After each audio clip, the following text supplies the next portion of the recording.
Assalamualaikum warahmatullahi wabarakatuh. Di sini saya akan menjelaskan tentang peran vital regulasi pemerintah dalam ekosistem bisnis Indonesia.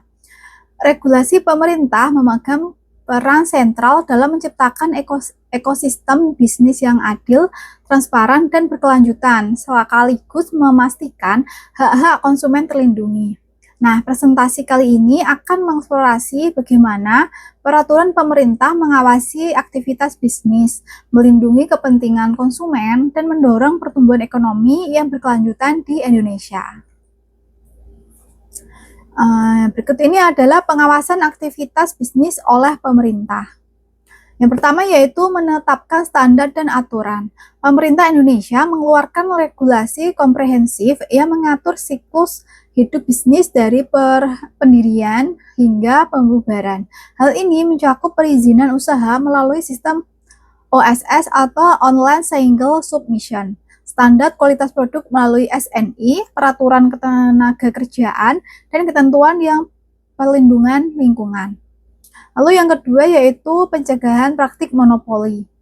Undang-Undang Nomor 5 pada tahun 1999 tentang larangan praktik monopoli dan persaingan usaha yang tidak sehat menjadi landasan hukum untuk mencegah terjadinya praktik kartel, penetapan usaha, dan pembagian wilayah pasar yang merugikan pelaku usaha lain dan konsumen.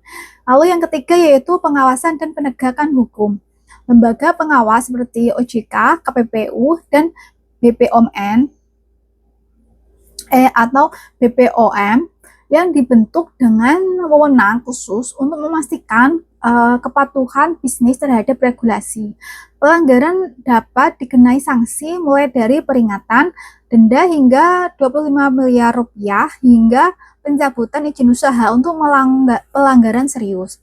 Nah, sistem pengawasan yang efektif tidak hanya mendorong kepatuhan terhadap regulasi, tapi juga menciptakan kepastian hukum yang menjadi fondasi penting bagi pertumbuhan investasi di Indonesia.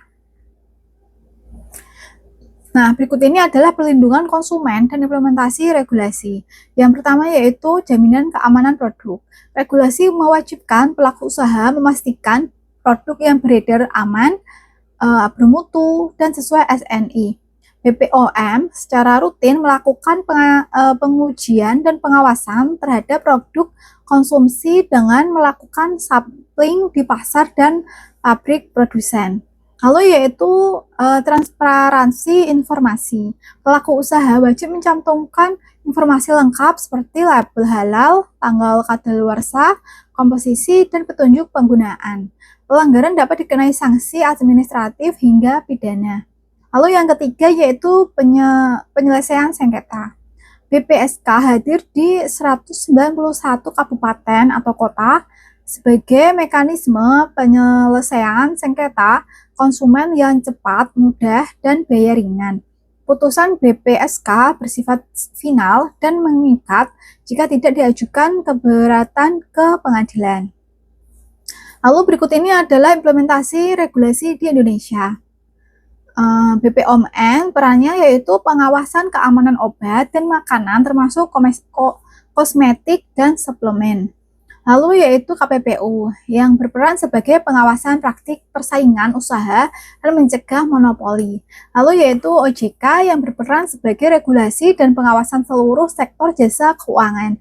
Lalu BSN yang berperan sebagai pengembangan dan penerapan standar nasional Indonesia.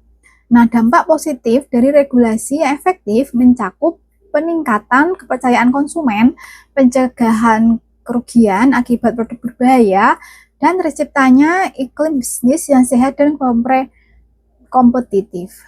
Nah, cukup sekian penjelasan dari saya. Wassalamualaikum warahmatullahi wabarakatuh.